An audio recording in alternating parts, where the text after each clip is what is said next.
تیر هفته کې په امریکا باندې یو غلای شوی و.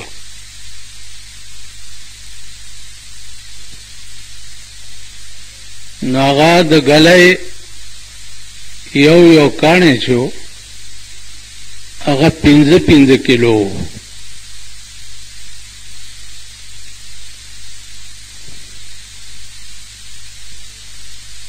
والله اعلم بالصواب.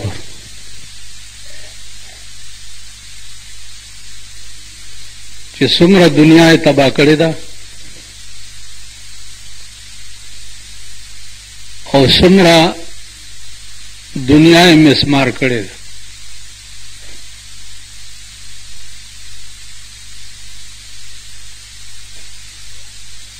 په دې قرآن کې که تاسو وګورئ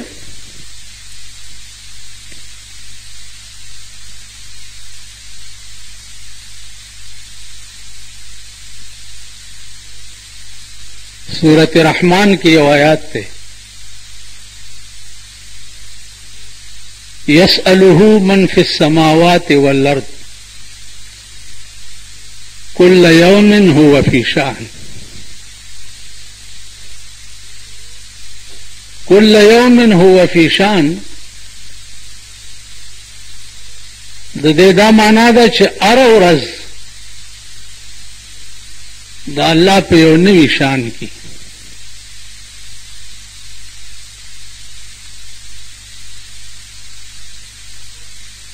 شیخ سعدی رحمت اللہ علیہ فرمائی چې کل یوم هو فی شان، چی شان است چی شان، یعنی اوصاف کمالے تو ندارت پایان. کل یوم هو فی شان یعنی استاد کمال اوصاف چې دی هغه څه اندازه نه لري.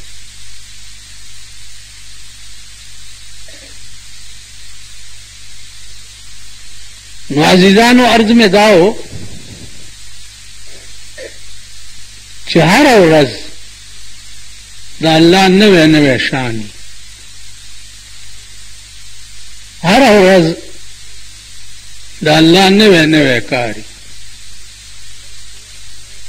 ورځ تیرا په یو خیال کې شپه تیرا په بل خیال کې سحر چې را پاسې بل خیال درته جوړ کولی شو که نه؟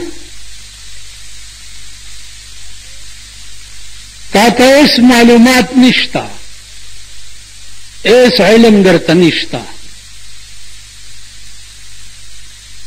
چې ما سره به بیګاله څه کېږي، ما سره به سباله څه کېږي، ما سره به ملت پس څه کېږي، هیڅ پته.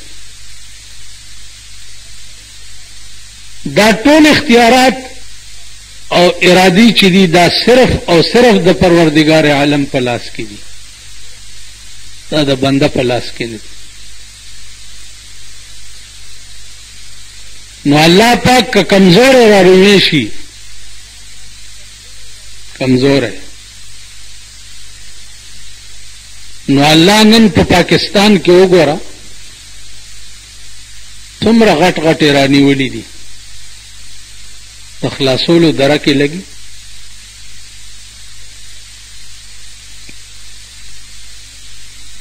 هغه پیرې د پولیس چې پتا به دوی ودرولې او ته به یې نیوې، هغه خلق وګوره نن هغه پیرې د پولیس په هغوی ولاړې دي او هغه پولیس هغوی نیولي.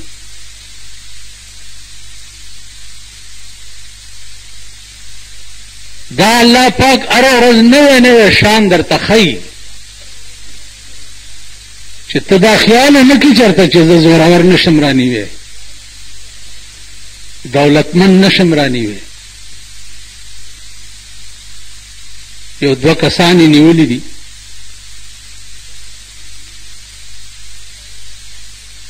بله ورځ اخبار کې لیکلي چې 11 ارب روپۍ بار ملکونو ته وړي دي. 11 ارب روپۍ.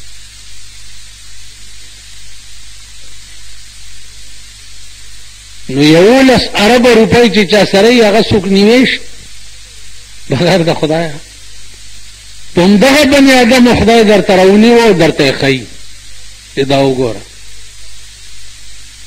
زما ګرفت چې راشي او زه یې چې ونیسم نه دولت خلاصولی شي نه مټې خلاصولی شي نه ډله خلاصولی شي. لویه دنیا ورسره ملګري وي لیکن د الله ګرفت چې راشي بیا څوک نشي خلاص.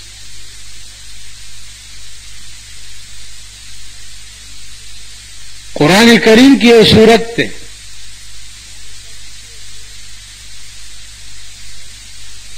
الم تر کیف فعل ربک باصحاب الفیل منځونو کې اوري.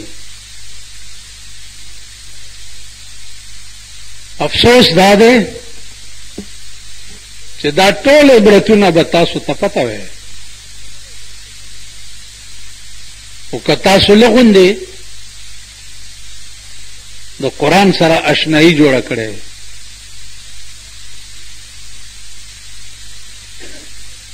په دې جماعتونو کې وګوره اکثر امامان چې دي هغه لوی علما دي. په محله کې چرې چام دا مطالبه ونه کړه مولانا صاحب ماسختن مونږ ټول اوزګار یو او دا د خدای قرآن مونږ ته پړاو کا چې دې کې په 23 کاله کې خدای پاک رسول الله صلی الله علیه وسلم ته څه ویلي دي. دا مطالبه چا مونږ یا دې جماعتونو کې تاسو وګورئ کله دا تبلیغ والا پسې روزه راشي اعلان وشي چې کې نه څه دین به بیانېږي نو کم سړی چې ګورې کړی اوچته یو د جومات باروزي هغې ته یو مورمړي پلارمړي یو 2-3 کسه کیني او نور ته د اختر دا سپینګیري نه دي که دي ته خدای د چرګو مرض راوړي دا تې تښتي. پرون تاسو وکتل ما وی زه به صحت مې ټیک نه دی افسوس دا دی چې چېرته پسې روزه لاړ شم او یو سړی پاسېدو او د ډلې ته ویم چې راوینیسئ او په دې جومات کې دا غل متیازې د سپېږمو نه راوباسه. ولې ځې ته کافر یې که مونږ درته کافر ښکارو ولې تښتې مرګ لی ووه او کله کله کوتک نه هم کار اخیستل پکاري. د یو قادیاني او د سني جګړه وه دا قادیانانو چې باس کې خو هغه ډېر تکړه دي نو چې هغه سني ډېر تنګ کړو او بیا نه پوهېدو مخکې نو ټوپه یې لرې کړه او ډغر یې ترې ځان جوړ کړو ویل ته نه سمېږې الا بټکریتن چې ډس شو چې په دې پوزه یې په ډغر ووالو او دا وینې یې پرې راماتې کړې ویل اوس وایه ویل بس پړ شوم قادیاني ورته بس نو بعضې سړی کله نه تمېږي الا بټکریتن. زه په بجلیګر کې امام وم یو سړي یو ورځ مونځ ته شوی او شور یې واچولو